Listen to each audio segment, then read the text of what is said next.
Welcome to கணினி ஆதான். நம்ம செஷனில் எதை பற்றி பார்க்க போகிறோம்னா இன்ஜினெக்ஸ் இன்ஸ்டலேஷன் பற்றி பார்க்க போகிறோம். ஓகே, ஆல்ரெடி இன்ஜினெக்ஸ் வந்து உபுண்டுவில் எப்படி இன்ஸ்டலேஷன் பண்ணுறது அண்டு சென்டோஎஸில் எப்படி இன்ஸ்டலேஷன் பண்ணுறதை பற்றி பார்த்துருக்கோம். அது டிஃபால்ட் பேக்கேஜ் மேனேஜர் வச்சு நம்ம இன்ஸ்டால் பண்ணியிருக்கோம். ஓகே, ஸோ இந்த செஷனில் நம்ம வந்து பில்டு சோர்ஸை வச்சு எப்படி இன்ஸ்டால் பண்ணுறதை பற்றி தான் பார்க்க போகிறோம். Building source இன்ஜினெக்ஸ் installation. ஓகே, அதாவது டார் ஃபார்மேட்டில் இருக்கிறத எப்படி இன்ஸ்டால் பண்ணுறதை பற்றி பார்க்க போகிறோம். ஓகே, ஸோ அது ஃபஸ்ட்டு நம்ம என்ன பண்ணுறோம்னா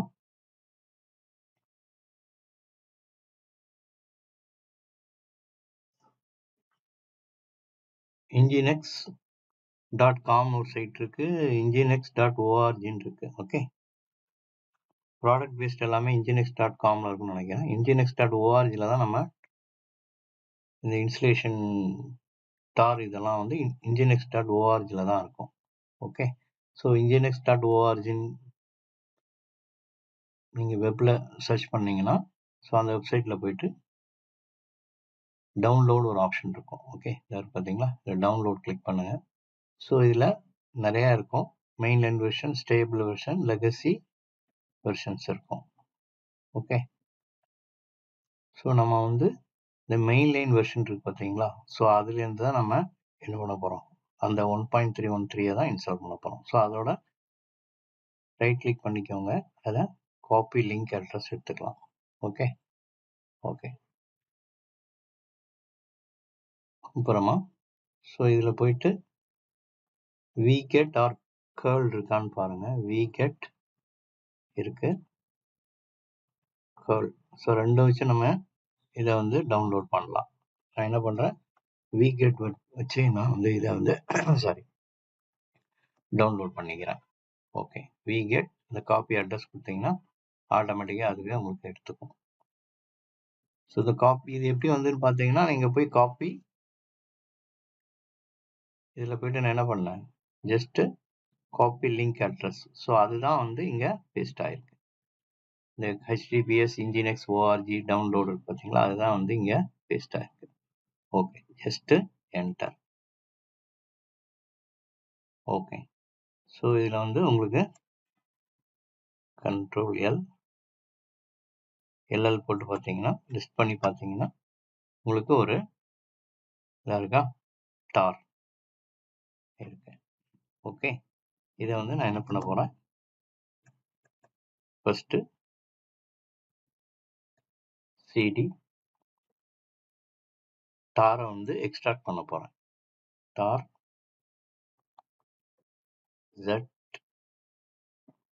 ZX VF கொடுத்துட்டு nginx. ஓகே, ஸோ இந்த டார்லாம் பற்றி ஆல்ரெடி நான் வீடியோ போட்டிருக்கேன். ஸோ டார் எப்படி பண்ணுறது, டாரை எக்ஸ்ட்ராக்ட் பண்ணுறது எப்படி, ஸோ அதெல்லாம் வந்து லினக்ஸ் வீடியோ டியூட்டோரியலில் இருக்குது. ஸோ நீங்கள் டீட்டெயிலாக வேணால் அந்த வீடியோஸ் பார்த்துக்கோங்க. ஓகே, இப்போ ஜஸ்ட்டு என்ன பண்ணியிருக்கேன், tar.gist வந்து கம்ப்ரஸ் மோடில் இருக்குது, அதை வந்து எக்ஸ்ட்ராக்ட் பண்ணுறேன். அவ்வளோதான், கம்ப்ரஸ் பண்ணியிருக்கிறத எக்ஸ்ட்ராக்ட் பண்ணுறேன். ஸோ எக்ஸ்ட்ராக்ட் ஆகிடுச்சு. எக்ஸ்ட்ராக்ட் என்ன ஆகும், ஒரு ஃபோல்டர் ஒன்று க்ரியேட் ஆகிருக்கும். எல்எல் போட்டு பார்த்தீங்கன்னா ஒரு ஃபோல்டர் இந்த இருக்குது பார்த்தீங்களா. ஓகே, ஸோ இது உள்ளே போய் பார்த்தீங்கன்னா தான் உங்களுக்கு எல்லாமே இருக்கும். இன்ஸ்டால் பண்ணுறக்கூடிய எல்லா சோர்ஸும் இதில் தான் இருக்கும், ஃபைல்ஸ் எல்லாமே. ஓகே, ஸோ அந்த டைரக்டில் போயிட்டு இப்போ பிடபிள்யூ போட்டு பார்த்தீங்கன்னா ஹோம் டைரக்டரிக்குள்ளே சிபிஅட்மின் ஹோம் டைரக்டரிக்குள்ளே இந்த இன்ஜினியர்ஸ்க்கு டைரக்டரி இருக்குது. ஓகே, ஸோ இதில் எல்எல் போட்டு பார்த்தீங்கன்னா ஸோ இதில் வந்து இந்த கான்ஃபிகர் வச்சு தான் நம்ம இன்ஸ்டால் பண்ண போகிறோம். அதோட கான்ஃபிகர் எங்கேருந்து இன்ஸ்டால் ஆகும், ஸோ இந்த இதுக்குள்ளே தான் இந்த சோர்ஸ் ஃபைல், இந்த எஸ்ஆர்சி மேன் HTML, ஸோ இந்த மாதிரி இந்த ஃபைல்ஸ்குள்ளே இருந்தால் இந்த கான்ஃபிகர் இதை யூஸ் பண்ணி நம்ம பண்ண போகிறோம். ஸோ இந்த இன்ஜினெக்ஸ்குள்ளே பில்ட் ஆகிருக்கிற இவ்வளோ இது பில்ட் ஆகிருக்கு. அதில் வந்து நம்ம என்ன பண்ண போகிறோம், இந்த கான்ஃபிகருங்கிற இதை யூஸ் பண்ணி தான் நம்ம வந்து பண்ண போகிறோம், இன்ஸ்டால் பண்ண போகிறோம். Okay okay so step by ஸ்டெப்பாக ஒரு வேர்ட் ஃபைல் இருக்குது, ஸோ அதுலேருந்து பார்க்கலாம். ஓகே, ஸோ இதுக்கு லேப் என்வரன்மெண்ட்டுக்கு நான் என்ன எடுத்திருக்கேன், உபுண்டு 24. இங்கே இதில் போட்டு பார்த்தீங்கன்னா உங்களுக்கு தெரியும், cat etc OS ரிலீஸ் கொடுத்தீங்கன்னா உங்களுக்கு என்ன வெர்ஷன் வந்துடும். ஸோ 24 வெர்ஷன் நான் எடுத்திருக்கேன். ஓகே, நெக்ஸ்ட்டு ஆல்ரெடி இன்ஜினெக்ஸ் இருக்கா அப்படின்னு சொல்லிட்டு இதில் செக் பண்ணுறோம். இருக்கான்னு பார்த்துடலாம். இன்ஜினெக்ஸ் போட்டாலே உங்களுக்கு வரும். ஸோ இன்ஜினெக்ஸ்லாம் எதுவும் இல்லை. ஓகே, இப்போ இன்ஜினெக்ஸ் போட்டேனாலே உங்களுக்கு தெரிஞ்சிடும். இல்லைன்னா நீங்கள் உச்சி இன்ஜினெக்ஸ் போட்டாங்கன்னா உங்களுக்கு ஒன்றும் வராது. அவ்வளோதான், வரணும். டைப் சேஞ்ச் பண்ணுறேன், சாரி. இன்ஜினெக்ஸ் கொடுத்தீங்கன்னா உங்களுக்கு எதுவுமே இல்லை. ஓகே, ஸோ அப்போ இன்ஜினெக்ஸ் எதுவுமே இல்லை. வேற வெர்ஷன் எது இருக்கா நீங்கள் இன்ஸ்டால் பண்ணும்போது எப்போவுமே அந்த ஒரு சர்வரில் வந்து ஆல்ரெடி இன்ஸ்டால் ஆகிருக்கா என்னங்கிறத செக் பண்ணிட்டு தான் நம்ம இன்ஸ்டால் பண்ணணும். இல்லைன்னா உங்களுக்கு என்ன ஆகும், கான்ஃப்ளிக்ட் ஆகும். ஸோ அதனால் நம்ம ஃபஸ்ட்டு இந்த அதில் வேறு எதுவும் இன்ஜினெக்ஸ் இருக்கா அப்படின்னு பார்த்துட்டு அதுக்கப்புறமா இன்ஸ்டலேஷன் ஸ்டார்ட் பண்ணணும். ஓகே ஓகே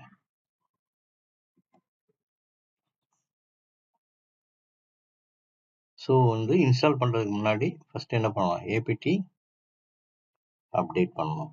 ஏன்னா சில டிபெண்டிஸ் வந்து நம்ம இன்ஸ்டால் பண்ண வேண்டியிருக்கும். ஸோ அதனால் ஏபிடி அப்டேட் கொடுக்குறேன்.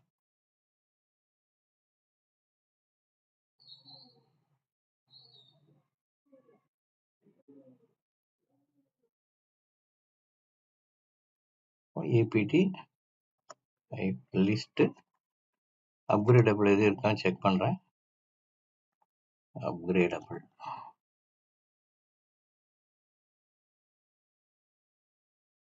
ஸோ இருக்கு. அப்போ ஏபிடி அப்கிரேட்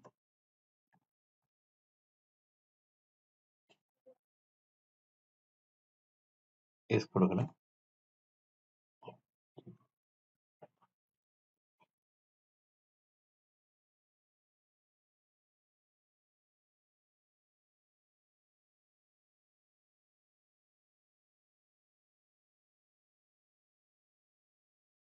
வந்து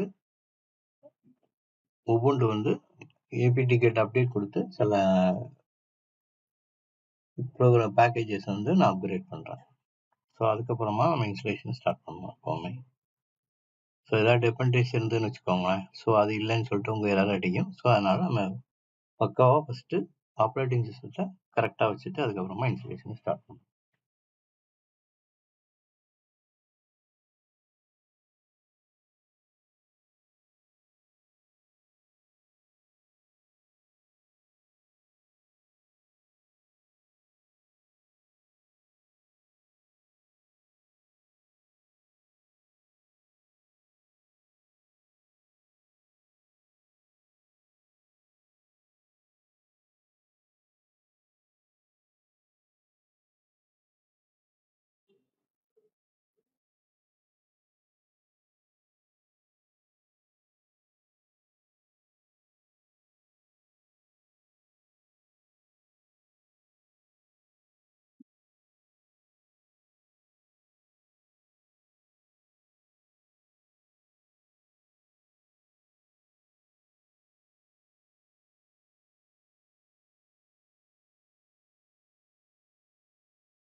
ஸோ உங்களுக்கு எல்லாமே உங்களுக்கு என்ன ஆயிடுச்சு, அப்டேட் ஆயிடுச்சு.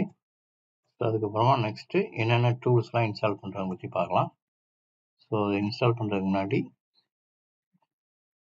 என்ன பண்ணணும், ஏபிடி இன்ஸ்டால் பில்ட் இன்ஸ்டேஷன்ங்கிற ஒரு இதை இன்ஸ்டால் பண்ணணும். அதுக்கப்புறமாட்டி ஜேசிசி, G++, மேக்கு, விகெட் கேர்ள் ஆல்ரெடி இருக்குன்னு நினைக்கிறேன், ஜிட்டு தெரியல. ஓகே, ஸோ இது ஃபுல்லாகவே நம்ம இன்ஸ்டால் பண்ணணும். ஸோ அதை அப்படி நம்ம காப்பி பண்ணிக்கலாம்.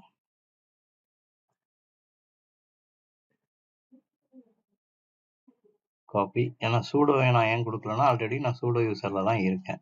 ஸோ இந்த சிம்பிள் இருந்தாலே ஹேஷ், இந்த சிம்பிள் இருந்தால் உங்களுக்கு அது ரூட் யூசரில் இருக்குன்னு அர்த்தம். ரூட் யூசரில் நம்ம லாகின் பண்ணியிருக்கேன்னு அர்த்தம்.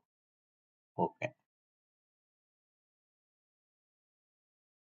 ஸோ இதில் எதெல்லாம் இன்ஸ்டால் பண்ணுறோம், build essential, GCC, G++, make, wget curl, git, lib, PCRE2, zip, L, G, லிப், SSL. இவ்வளோ நம்ம இன்ஸ்டால் பண்ணுறோம். ஏன்னா இதெல்லாம் அந்த டிபெண்டிஸ் கேட்கும். இதெல்லாம் இன்ஸ்டால் பண்ணாமல் நம்ம கான்ஃபிகர் கொடுக்கும்போது என்ன ஆகும்னா எரர் வரும். ஸோ அதுக்கு முன்னாடியே நம்ம என்ன பண்ணுறோம், இதுக்கு தேவையான டிபெண்டிஸை வந்து ஃபஸ்ட்டு இன்ஸ்டால் பண்ணிக்கிறோம். ஸோ இதில் சில இது ஆல்ரெடி இன்ஸ்டால் ஆகிருக்கலாம். இன்ஸ்டால் ஆகினா ஆல்ரெடி இன்ஸ்டால் வந்துடும். இன்ஸ்டால் ஆகலைன்னா இன்ஸ்டால் ஆகும். ஓகே ஓகே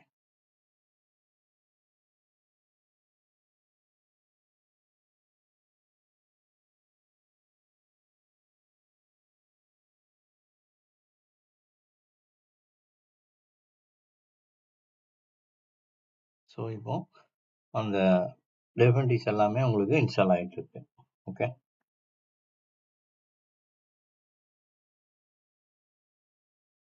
ஓகே, எல்லாமே இன்ஸ்டால் ஆயிடுச்சு. சில செக்கிங் மட்டும் பண்ணலாம். ஜிசிசி இந்த வெர்ஷன்லாம் கரெக்டாக இருக்குன்னு பார்த்துக்கலாம். ஜிசிசி அண்ட் மேக் வெர்ஷன் ரெண்டுமே நம்ம இன்ஸ்டால் பண்ண வெரிஃபை பண்ணால் போதும். ஓகே, ஜிசிசி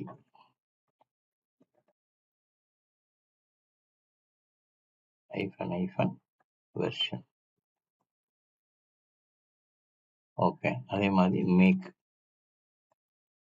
மேக் கமாண்ட் இருந்தால் தான் உங்களுக்கு என்ன ஆகும், இன்ஸ்டால் ஆகும். இன்ஸ்டால் பண்ணும்போது இந்த கமாண்ட் யூஸ் பண்ணுவோம். ஸோ இந்த இதுவே இல்லைன்னா நம்மளால் என்ன பண்ண முடியாது, இன்ஸ்டால் பண்ண முடியாது. ஸோ அதனால் எந்தெந்த பேக்கேஜஸ் வேணுமோ அதெல்லாம் ஃபஸ்ட் நம்ம இன்ஸ்டால் பண்ணிக்கணும். Make version 4.3. ஓகே, நெக்ஸ்ட் என்ன பண்ணணும், இது ஆரக்கிள் லினக்ஸில் உள்ளது. இது ஆரக்கிள் RHL பார்க்கும்போது அதை நம்ம பார்க்கலாம். ஓகே, ஸோ ஒரு டைரக்டரி ஒன்று கிரியேட் பண்ணிக்கிறேன். ஸோ அதில் டவுன்லோட் பண்ணியிருக்கோம் நம்ம. ஸோ நம்ம ஆல்ரெடி எல்லாமே கிரியேட் பண்ணிட்டோம். ஓகேவா? ஸோ இப்போ என்ன பண்ண போகிறோம், நம்ம பில்ட் பண்ண போகிறோம். பில்ட் பண்ணுறதுக்கு இந்த இருக்குது பார்த்தீங்களா? ஸோ இதுதான் வந்து நம்ம கான்ஃபிகர் கொடுத்துட்டேன்னு பார்த்தீங்கன்னா, ஜஸ்ட் கான்ஃபிகர் கொடுத்தீங்கன்னா அதுவே டிஃபால்ட்டாக என்னென்ன இருக்கோ அதை ஃபுல்லாக வந்து உங்களுக்கு என்ன பண்ணும், அதில் போய் இன்ஸ்டால் பண்ணிடும். ஆனால் இன் ரியல் டைம் சினாரியோ வந்து கஸ்டம் பில்டு தான் வந்து உங்களுக்கு கரெக்டாக இருக்கும். ஏன்னா ஒவ்வொன்றும் கஸ்டம் பில்லு அந்தந்த பாத்தில் கொடுத்தாதான் உங்களுக்கு வந்து ஈஸியாக மெயின்டைன் பண்ணுறதுக்கு ஈஸியாக இருக்கும். இல்லைனா இது எந்த டைரக்டில் போய் இன்ஸ்டால் ஆகிருக்கு அதெல்லாம் உங்களால் சரியாக வந்து கெஸ் பண்ண முடியாது. ஓகே, ஸோ அதனால் ப்ரிஃபிக்ஸில் வந்து ஃபஸ்ட்டு யூசர் லோக்கல் இதில் போய்ட்டு இன்ஜினெக்ஸ் இதெல்லாம் இன்ஸ்டால் ஆகும். அப்புறம் எஸ்பின் பாத்தில் யூசர் சர்வீஸ் வந்து இன்ஸ்டால் ஆகும். ஓகே, இன்ஜினியர்ஸ் கான்ஃப் வந்து லோக்கல் இன்ஜினெக்ஸ் அந்த இதில் போய் இன்ஸ்டால் ஆகும். ஓகே, ஸோ இந்த பாத்தை நீங்கள் கரெக்டாக வச்சுட்டு இதுலேருந்து தான் நீங்கள் எல்லாமே பண்ண வேண்டியது இருக்கும். இல்லைன்னா இதில் வந்து கஸ்டம் பாத் வந்து எப்போவுமே இதே மாதிரி கொடுக்கணும் அப்படின்னா இங்கே பார்த்தீங்கன்னா ஒரு நிமிஷம் எடுக்கலாம். இதை வேணால் கொஞ்சம் மாற்றலாம் நம்ம.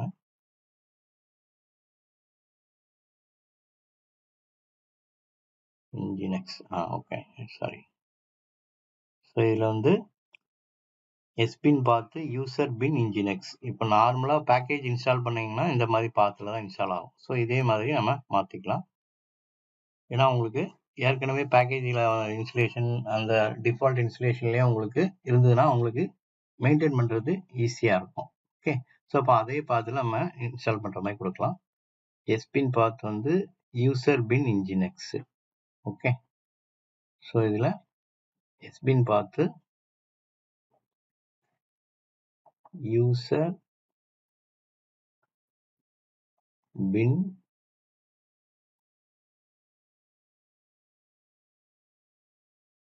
என்ன கொடுத்துருக்கு, யூசர் பின் இன்ஜினெக்ஸ். ஓகே, இதை எடுத்துடலாம்.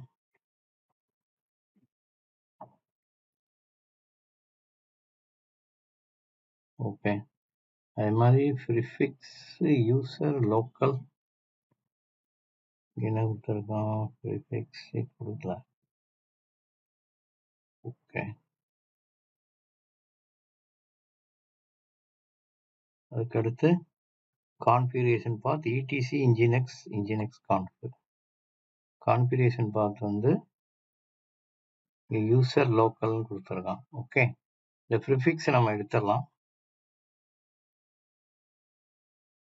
நீங்கள் இப்படியும் பண்ணலாம், பட் நான் வந்து எப்படி பண்ணுறேன்னா டிஃபால்ட்டாக எப்படி இன்ஜினெக்ஸ் இன்ஸ்டால் ஆகுமோ அதே மாதிரி அதே பாத்தில் இன்ஸ்டால் பண்ணுற மாதிரி நான் கொடுக்குறேன், வேற ஒன்றும் இல்லை. ஓகே, கான்ஃபிகரேஷன் பாத் வந்து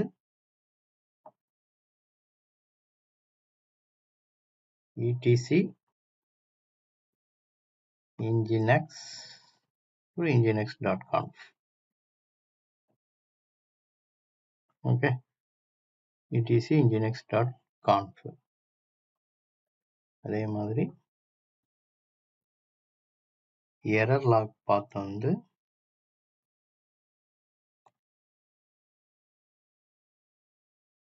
வேற லாக் அதிலே கொடுக்குறேன். பிஐடி பாத் வந்து ப்ராசஸ் ஐடி பாத் வந்து டிஃபால்ட் பாத் பார்த்தீங்கன்னா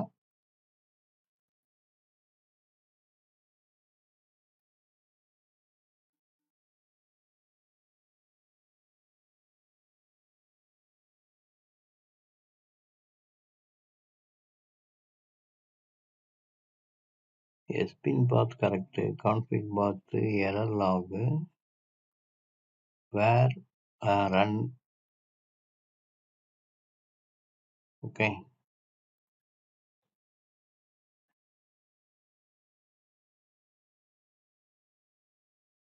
ஸோ இதில் வந்து பார்த்தீங்கன்னா PID பாத் வந்து வேறு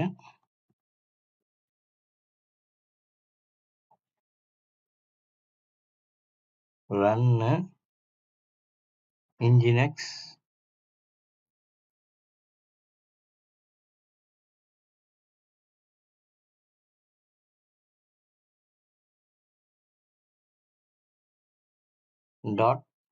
.pid. ஸோ இப்படி தான் கொடுத்துருக்கு. இதில் பார்க்கலாம், அதே தான் கொடுத்துருக்காங்க. ஆமாம், ஓகே. ஸோ டிஃபால்ட்டாக Nginx இன்ஸ்டால் ஆகும்போது, பேக்கேஜ் இன்ஸ்டால் ஆகும்போது இந்த டைரக்டரியில் தான் உங்களுக்கு எல்லாமே ஆகும். ஸோ அதே மாதிரியே நான் பண்ணுறேன். ஸோ அப்புறம் இது பார்த்தீங்கன்னா வேறு எரர் லாக், வேர் இங்கே வந்து கஸ்டம் பாத் கொடுத்துருக்காங்க. நம்ம Nginx எதில் இருக்கோ அதே இதுலேயே நான் கொடுக்குறேன். Nginx பேக்கேஜ் இன்ஸ்டால் ஆகும்போது எந்த பாத்தில் இன்ஸ்டால் ஆகுமோ அதே இதில் நான் கொடுக்குறேன். ஓகே. ஸோ நீங்கள் இப்படியும் பண்ணலாம். ஸோ இது வந்து ஒரு பேக்கேஜ் இன்ஸ்டலேஷன் பாத்துலேயே நான் பண்ணுறேன். நீங்கள் இப்படி கஸ்டம் பாத்துலேயும் இன்ஸ்டால் பண்ணலாம். ஓகே. HTTP லாக் பாத்தும் அதே மாதிரி தான் நான் கொடுக்குறேன். சேம் இதே தான். வேர் லாக் இங்கே செக் பண்ணிக்கிறேன். லாக் பார்த்து var log Nginx error log HTTP log பார்த்து வந்து var log Nginx access log. Okay, அதே தான். ஸோ இந்த வரைக்கும் கொடுத்துட்டு இதை காப்பி பண்ணி இந்த இடத்துல போட்டுக்கிறேன். வேற ஒன்று பாத்து மட்டும் சேஞ்ச் பண்ணுங்க, வேற எதுவும் இல்லை. நீங்கள் அதே பாத்தில் கூட கொடுக்கலாம். Access log with SSL model. So மெயினாக நமக்கு தேவையானது இதுதான். ஓகே, இது வந்து சர்வீஸ் ரன் பண்ணுறதுக்கு, இது கான்ஃபிகரேஷனு, இது PID செக் பண்ணுறதுக்கு, அதாவது நீங்கள் ப்ராசஸ் ரன் ஆகிட்டு இருக்கா என்னன்னு செக் பண்ணுவீங்க. ஸோ அது எங்கேருந்து ரன் ஆகும்னா இந்த இதில் பார்த்துலேருந்து ரன் ஆகும். ஸோ அதே மாதிரி எரர் லாக் பார்த்தீங்கன்னா வேறு லாக்குள்ளே Nginxக்குள்ளே எரர் லாக் ஃபைல் இருக்கும். அதே மாதிரி HTTP ஆக்சஸ் லாக் வந்து இதுக்குள்ளே இருக்கும். இப்போ மற்றதெல்லாம் இது மாடல் தான் நம்ம இது பண்ணுறோம். HTTP status model, PCRC, Threads. So இந்த மாதிரி இதுக்கு தேவையான இம்பார்ட்டன்ட் மாடல்ஸ் எல்லாமே இன்ஸ்டால் பண்ணிக்கிறோம். வேணும்னா திருப்பி வேணும்னா நம்ம நிறைய மாடல்ஸ் இருக்குது. நீங்கள் சைட்டில் போய் பார்த்தீங்கன்னாலே தெரியும் உங்களுக்கு. மாடல்ஸ் நிறைய இருக்குது இதில். ஸோ அந்த மாடலில் போய் நீங்கள் பார்த்தீங்கனாலே உங்களுக்கு எக்கச்சக்கம் இருக்கும். டாக்குமெண்டேஷனில் பார்த்தாலே தெரியும். ஸோ இதில் போய்ட்டு மாடல் எப்படி இன்ஸ்டால் பண்ணுறது இருக்குது பார்த்தீங்களா, எவ்வளோ மாடல்ஸ் இருக்குது பாருங்கள். ஸோ இந்த மாடல்ஸ் எந்த மாடல் வேணுமோ அப்பப்போ நம்ம இன்ஸ்டால் பண்ணிக்கலாம். இப்போ வந்து நம்ம கஸ்டம் இன்ஸ்டலேஷனில் வந்து எங்கே இன்ஸ்டால் பண்ண போகிறோம் கொடுத்துருக்கோம். அப்புறம் கான்ஃபிகரேஷன் ஃபைல் எங்கே இன்ஸ்டால் ஆகும் அந்த இது கொடுத்துருக்கோம். அப்புறம் PID பார்த்து கொடுத்துருக்கோம். எரர் லாக், HTTP லாக் இது டிஃபால்ட்டாக கொடுத்துருக்கோம். அதுக்கப்புறம் நமக்கு தேவையான சில மாடல்ஸை வந்து இன்ஸ்டால் பண்ணுறோம். ஓகே, இதை அப்படி காப்பி பண்ணிக்கலாம்.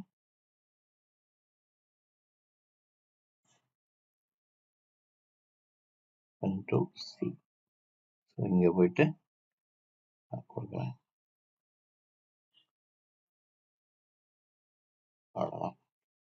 Okay, configure.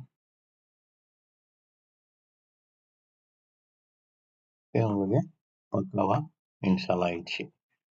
ஓகே, நெக்ஸ்ட் என்ன பண்ணணும், மேக் பண்ணணும். மேக் பண்ணி மேக் இன்ஸ்டால் கொடுக்க வேண்டியதான். ஓகே, அப்புறம் கம்பைல் பண்ணுறோம். ஸோ நம்ம இதை எப்போவுமே மேக் கொடுக்கலாம், இல்லை மேக் இந்த மாதிரி கொடுக்கலாம். ஸோ இது கொடுத்தீங்கன்னா கொஞ்சம் லேட் ஆகும், இது கொடுத்தீங்கன்னா உங்களுக்கு கொஞ்சம் டைம் வந்து கன்சியூம் ஆகும். ஸோ நம்ம இதையே கொடுக்கலாம். இது CPU கோருக்கு தகுந்த மாதிரி இன்ஸ்டால் ஆகும். ஸோ அதோட டிஃப்ரென்ஸ் பின்னாடி உங்களுக்கு நான் எக்ஸ்பிளைன் பண்ணுறேன் தியரிட்டிக்கலாக. ஸோ இப்போ வந்து மேக்குக்கும் மேக் இந்த ரெண்டுக்குள்ள டிஃப்ரென்ஸ் என்னன்னு பார்த்தீங்கன்னா, இது மேக்குன்னு கொடுத்தீங்கன்னா கொஞ்சம் டைம் எடுக்கும். மேக் இது கொடுத்தீங்கன்னா உங்களுக்கு இன்ஸ்டலேஷன் டைம் வந்து கொஞ்சம் ரெடியூஸ் ஆகும். ஏன்னா அது CPU பேஸ் பண்ணி கம்பைல் பண்ணும். கோரை பேஸ் பண்ணி கம்பைல் பண்ணும். ஓகே. ஸோ இந்த கமாண்ட் எது கொடுக்குறோம்னா இன்ஸ்டால் பண்ணுறதுக்கு முன்னாடி கம்பைல் பண்ணுறதுக்காக கொடுக்குறோம்.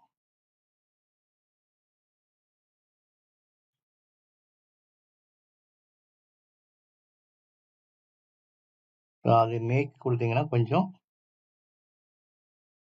ஓகே. ஸோ எல்லாமே உங்களுக்கு இதாகிடுச்சு. இப்போ மேக் இன்ஸ்டால் கொடுக்க வேண்டியதான். Sorry,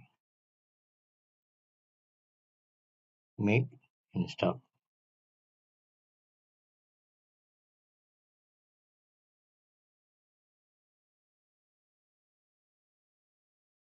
control L, make install. So உங்களுக்கு எல்லாமே எரர் 2 ஏதோ வருது. User bin nginx error throw பண்ணுது. மேக் டைரக்டரி செக் பண்ணலாம். ஸோ நம்ம இன்ஸ்டால் பண்ணும்போது நமக்கு எரர் வருகிறது. ஸோ அதை நம்ம கரெக்ட் பண்ணணும். ஸோ நம்ம எரர் வந்து பார்த்தீங்கன்னா சாரி,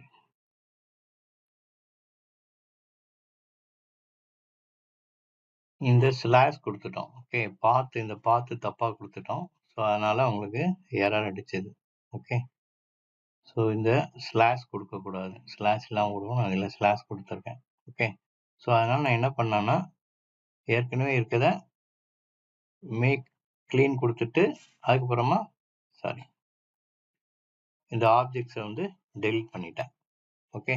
ஸோ இப்போ அகைன் இந்த கான்ஃபிகரை நான் கொடுக்குறேன். இதை அப்படியே காப்பி பண்ணிக்கிறேன். ஓகே, காப்பி பண்ணிவிட்டு அகைன் ஒரு தடவை கொடுக்குறேன்.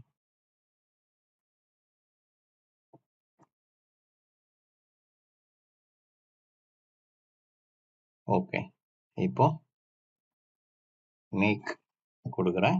அகைன்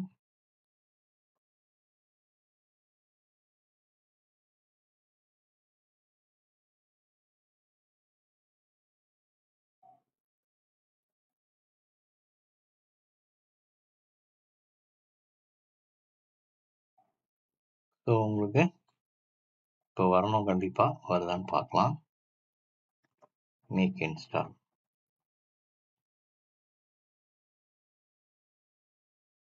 ஸோ உங்களுக்கு இப்போ எதுவுமே எரர் வரல. ஓகே, நெக்ஸ்ட் வந்து என்ன பண்ணலாம்? ஸோ இன்ஸ்டலேஷன் பாத் வந்து செக் பண்ணிக்கலாம், வெரிஃபை பண்ணிக்கலாம். இன்ஸ்டலேஷன் பாத் வந்து இங்கே நம்ம என்ன கொடுத்தோம்னா cd etc nginx. Okay, so இதில் தான் நம்ம ஸோ எல்லாமே உங்களுக்கு இன்ஸ்டால் ஆயிருக்கு. ஓகே, ஸோ அப்போ nginx வந்து இன்ஸ்டால் பண்ணியாச்சு. அதுக்கப்புறமா நம்ம எப்படி ஸ்டார்ட் பண்ணுறதை பற்றி பார்க்கலாம். Okay, so installation location, verify version, nginx version பார்க்கலாம்.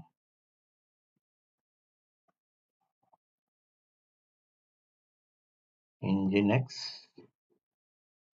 -v. ஸோ 1.31 இன்ஸ்டால் ஆயிடுச்சு. ஓகே, நெக்ஸ்ட்டு ஸ்டார்ட் nginx வந்து இன்ஸ்டால் பண்ணணும், சாரி ஸ்டார்ட் பண்ணணும். ஓகே, ஸோ அது டைரெக்டாக இங்கேருந்து nginx கொடுத்தாலே உங்களுக்கு ஸ்டார்ட் ஆயிருன்னு நினைக்கிறேன். nginx started. இப்போ nginx ஸ்டார்ட் ஆயிருக்குன்னு பார்க்கலாம். aux grep, auனா ஆல் யூசர்ஸ், xனா file. Okay, grep nginx. Okay, so இப்போ உங்களுக்கு ஸ்டார்ட் ஆயிருக்கு. ஸோ 2 மாஸ்டர் ப்ராசஸ் இருக்குது அண்ட் ஒர்க்கர் ப்ராசஸ் இருக்குது. அப்போ ப்ராப்பராக உங்களுக்கு nginx வந்து உங்களுக்கு ஸ்டார்ட் ஆகிடுச்சு. ஸோ இதோட ஐபி அட்ரஸ் பார்க்கலாம். ஐபி அட்ரஸ் வந்து 10.10.25. ஸோ இது இங்கே உங்களுக்கு வருதான்னு பார்க்கணும். வெளியில் வரலன்னா ஃபயர்வால் வந்து அலோவ் பண்ணணும்.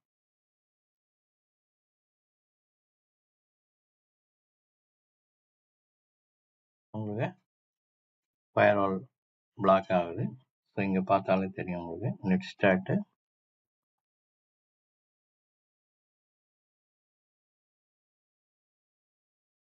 Tutorial net start -TNLUP. So இதில் லிசன் 80 இருக்கான்னு பார்க்கணும். இருக்கு. ஓகேவா? Nginx இருக்கா? ஸோ நமக்கு வெளியில் வரல. ஓகே, அப்போ EFW. ஸோ EFW வந்து எனேபிளில் இருக்கு. ஸோ அப்போ EFW ஸ்டேட்டஸ் பார்க்கலாம். ஸ்டேட்டஸ் அது எனேபிளில் இருக்கா? EFWங்கிறது வந்து உபுண்டுவோட firewall. Okay, EFW status so ஆக்டிவ்ல இருக்கு.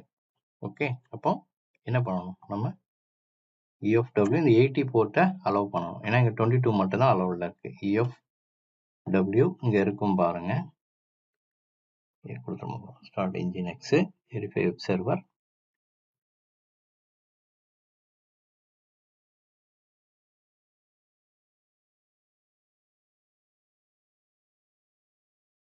பார்த்தீங்களா? ஸோ இதுதான் ஃபயர்வால் அலோவ் பண்ணுறோம். அலோவ் 80 TCP அண்ட் 443 ரெண்டுமே அலோவ் பண்ணணும். இது வந்து HTTPக்கு, இது HTTPSக்கு. Okay, okay.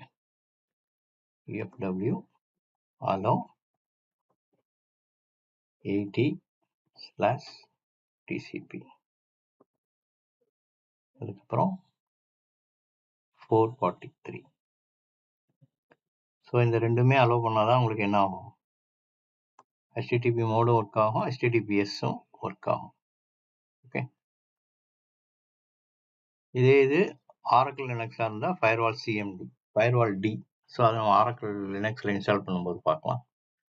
ஓகே, இப்போ போயிட்டு செக் பண்ணலாம். ரெஃப்ரெஷ் பண்ணலாம். வந்துருச்சா?